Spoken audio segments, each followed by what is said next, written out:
നാം ശരിയെന്നോ തെറ്റെന്നോ പറയരുതാത്തതായ ചില സന്ദർഭങ്ങൾ നമുക്ക് മുന്നിൽ ജീവിതത്തിൽ വന്നേക്കാം. അത്തരം സാഹചര്യങ്ങളിൽ തന്ത്രപൂർവമായ മൗനം കൊണ്ട് അതിജീവിച്ചു കൊള്ളണം. ഇല്ലെങ്കിൽ പിന്നീട് നമുക്ക് വലിയ വിഷമതകളും വന്നുപെടുവാനുള്ള സാഹചര്യമുണ്ടാകും.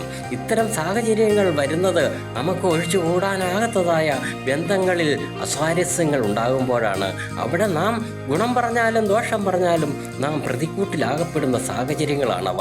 എന്ന് പറഞ്ഞാലും അത് താൻ അന്ന് പറഞ്ഞത് കൊണ്ടല്ലേ ഇന്നിങ്ങനെ വന്നതൊക്കെ എന്ന് നാളെ പറയുവാനിടവരും. ഇവിടെയാണ് വിവേകത്തോടെയുള്ള ഒഴിഞ്ഞുമാറ് നമുക്ക് ഗുണകരമാകുന്നതും മറ്റുള്ളവർ നമ്മളെ കുറ്റപ്പെടുത്തുവാനുള്ള അവസരം കൊടുക്കാതിരിക്കുന്നതും.